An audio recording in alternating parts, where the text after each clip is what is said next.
Sleight of Hand by Elizabeth R. Andersen. Narrated by Ella Lynch. Alsace, 1354. Chapter 1. A Devilishly Good Brew, in which an unusual ingredient is discovered. It was Effie who made the gruesome discovery. All morning she had worked at a new dark ale, coaxing the water to boil in the large pot that sat atop the fire in the yard on an iron trivet, then carefully adding scoops of malted barley to make a fine, frothy mash. The ale that she and her friends, Apple and Gritter, concocted was so fine and sweet that travellers and merchants passing through the district often stopped along their way to see if a green branch hung on a peg near the door of Apple's house, signalling to all that ale was available to purchase. There were no travellers this afternoon, however, and Effie worked in silence with deliberate movements. She was the youngest and least experienced of the 3 alewives of Colmar, a fair-faced woman of 20 years, or perhaps 21. Although she and her late husband both survived the horrors of the great pestilence that had ravaged the world with death and suffering only a few years before, misfortune struck when Harold died the summer prior, leaving her widowed and penniless. Were it not for the friendship of Apple and Gritter, she would most likely be washing linens in a lord's house, or picking and sorting scraps to sell in the market. Brewing ale was so consistent that she and her friends were not even obliged to take extra work in the fields, like many of her neighbours. She hummed a tune to herself. A mixing tune, she called it, for her mind was willing to drift when she was stirring the mash, and her singing kept her hands moving and her thoughts quiet. The off-toned sound stopped when she felt a slight bump against her long-handled paddle. Something was in the brew. Effie pulled a face that wrinkled her pretty features. "If one of Gritter's children has lost another plaything in the mash again, I will throttle the little beast myself," she grumbled.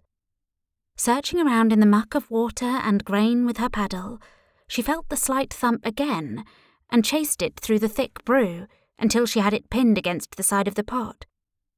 Her annoyance knew no bounds, for now she must start a whole new mash, which would cost the 3 alewives a week of lost wages and time. With the price of grain these days, throwing away an entire mash and starting over would mean she was that much further away from saving for her dowry so she could remarry.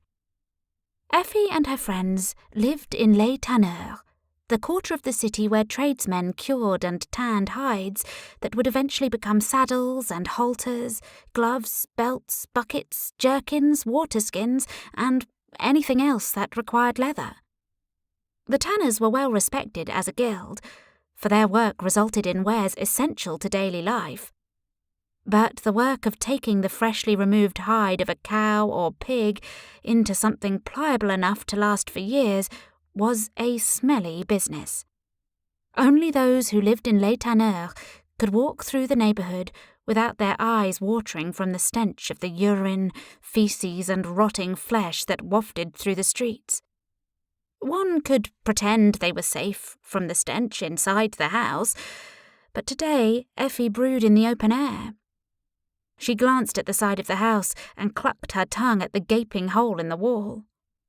Frau Apple had commissioned a new hearth to accommodate a larger fire that could heat 2 pots at once for the brewing, and the stonemasons she had hired, feeling it was an excellent time to take a break, were eating their bread and onions in the warmth of the spring sun in the garden. As they ate, they shared raunchy tales and a bowl of small ale between themselves. Effie looked left and right. After her husband Harold died, Frau Apel took her in, and the 2 widows lived together almost as mother and daughter. The older woman's husband had been a prosperous tanner before he died during the great pestilence. The house had a sort of shabby, neglected grandeur. There was evidence that Apple had once lived a fine and comfortable life, but the yellow plaster flaking from the walls and the moss creeping into the thatched roof were signs of growing poverty. Although Frau Apple was entitled to take over her late husband's tanning business if she desired, the work was strenuous, and finding workers was difficult, since so many had died when sickness swept through the city. Brewing ale wouldn't make her rich, but it kept the loneliness at bay. Unfortunately, it did not prevent the whispers, rumours and suspicion about what the 3 alewives got up to in their spare time, or what they might be putting in their brew. Effie heard a voice approaching, and her friend Greta breezed into the fenced yard, sending a small flock of hens scattering through the gate. "Infernal birds!" Greta yelled, "following me about as if they think grain and grubs will drop from my apron like manna from heaven. They have even less sense than you, Effie." Effie nodded absently as she tried to fish the hard lump from the mash pot. The insults the old housewife flung in Effie's direction no longer rankled her. Frau Greta Le Porteur, wife of Georges Le Porteur, lived across the lane in a crumbling old warehouse and was the mother of 12 children, who, along with her drunkard of a husband, vexed her daily. Everyone told Greta that she shouldn't complain. After all, her whole family, she, good-for-nothing Georges, all the children, and the animals had survived the scourge of the great pestilence, and no one else in Colmar could say the same. She was a hard woman, with no fat on her limbs and care lines that carved chasms in her sun-dry face. Some called her callous, but Effie knew that under the exterior of epithets and complaints, Greta was a loving and fiercely loyal friend. Greta paused her complaining and sniffed the air. "Effie, the mash smells too rich." "Frau Apple says that for a darker ale we cook it longer," Effie grunted as her paddle chased the foreign object in the pot. Whatever was in the mash, she almost had it. "But I've found one of your children's toys again in this brew, and so it is ruined." "The devil's got those children of mine in his taloned grip." Greta whirled and stomped toward the gate. "I shall teach them never to put their playthings in the brew again. Which child was it? Egelhard? Wiener? Don't tell me you let my lack-witted son Lionel anywhere near this house, did you?" But Effie didn't answer. She was leaning forward, looking at the object that had risen from the murky water on the end of her paddle. Her face paled, and she shrieked, scurrying away from the pot. Greta rushed to her and examined the object, which had fallen to the hard-packed dirt. A hand lay there, dark red and bloated from being boiled with the malted grain. A long, dark spot stretched from the base of the thumb to the first knuckle. She blinked and looked around, expecting to see an arm and an elbow lying somewhere, perhaps behind the stack of firewood, but this hand appeared to be unaccompanied by the rest of its body. "Well," Greta smoothed her dress with satisfaction as she spoke. "No, Effie, I feel confident that my children did not put this hand in the ale mash." "Well then, who did put the hand in the ale mash?" Effie wailed. "It looks like the hand of a demon. And see there, it even has a mark upon it. The devil's work." "They do say that our brew is devilishly good," Greta mused, and Effie shot her a horrified stare. "Greta, how could you?" Greta shushed her quickly. The stonemasons had finished their meal and filed past Effie and Greta back into the house, shedding dust and small chips of stone and mortar from their clothing. There were 3 of them, all brawny and tan-skinned from spending days atop a scaffolding in the sun and wind. "I heard a yell," the head mason growled. "What is the problem now? Disturbing my men's work twice in one day means it will cost more for this half, you know." "Twice?" Greta quirked an eyebrow. Effie blushed. "My frock caught afire this morning." She lifted the skirt of her apron, and Greta saw a blackened patch of fabric near her left foot.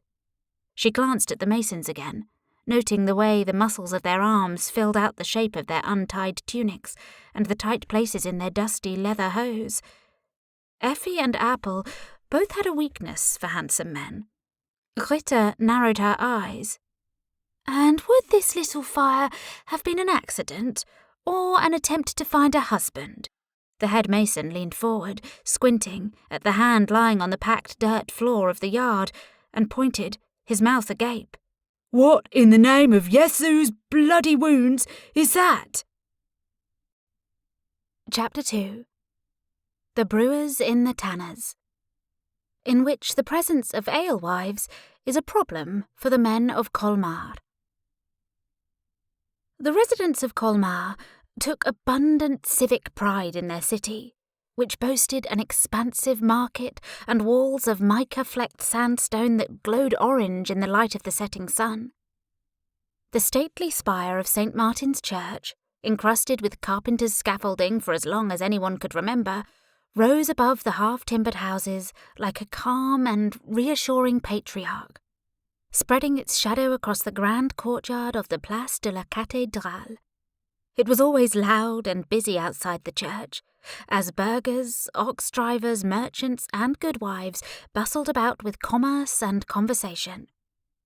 Shallow streams, some lined with stones and others not, crisscrossed the streets, and flat-bottomed boats slipped languidly in the current from one end of the city to the other, carrying baskets of fish, bales of brightly dyed wool, and crates stacked with brilliantly glazed pottery. Some of the goods would be placed on boats in the mighty Rhine River to eventually grace the households in Strasbourg. Others would travel west, over the deep green ramps of the Vosges Mountains to the great fairs at Troyes and beyond. All was orderly and calm in the city.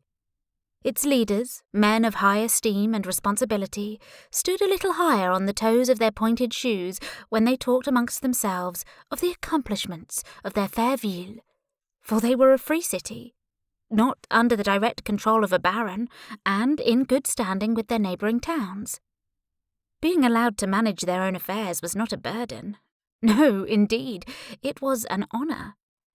The men attended to city business during the day, and then met at the hearth of Herr Schlock's Weinstube in the evenings to discuss important matters and exchange gossip over mugs of crisp white Alsatian wine and plates heaped with steaming pork-knuckle stew. On this particular evening, there was a matter that puzzled them, and it was what to do with Les Tanneurs. It was an old part of Colmar, and as the city flourished, the land around the shabby houses and smelly canals grew increasingly valuable. The tanneries brought economic benefits that could not be ignored, and the councilmen had gathered to discuss the possibility of moving them further downstream to allow the city to grow beyond its current borders. For, as Herr Bertram, the city's wealthiest grape-grower, commented, the stench of the tanners was beyond belief. Indeed, a perceptive nose could even catch the scent of rotting meat and urine wafting through St. Martin's during the recitation of the Mass. Herr Bertram assured the others that he possessed such a nose, and could not concentrate on his prayers when the wind blew in from the east. The other men at the table nodded their greying heads in agreement. When summer came, and the heat of the sun and many bodies warmed the inside of the church like a bread oven, no amount of priests' incense could cover the smell. "What about those women?" Herr Gilgen asked, and a few council members stopped tipping their mugs back mid-sip. Herr Gilgen smiled, emboldened by their reaction. "You know the ones I mean, the alewives who brew in Les Tanneurs. What shall we do with them?" "A mighty fine brew they make," said Herr Mortimer, licking his lips in appreciation. "It would be a shame to shut their aleworks down." "You drink their brew? I refuse, since it is befouled with tannery water. I am amazed that you have not shit yourself to death, Herr Mortimer." There was silence at the table for a moment, while Herr Mortimer blushed furiously. He was the youngest of the council members, and the most easily embarrassed. None of the men thought to mention to Mortimer that the water for the ale came from the clear, cool water of the stream that flowed past St. Martin's Church by special permission from Father Conrad himself. No, It was too much fun to watch the young man squirm. "Those women are a scourge, even upon les tanneurs. They are loud and uncouth, and Grete le Porter is birthing babies out of anyone's control. Soon the whole of Colmar will be populated with drunken churls, just like her husband Georges." The men giggled into their mugs as Herr Schlock placed another trencher of stew studded with soggy wheat dumplings before them.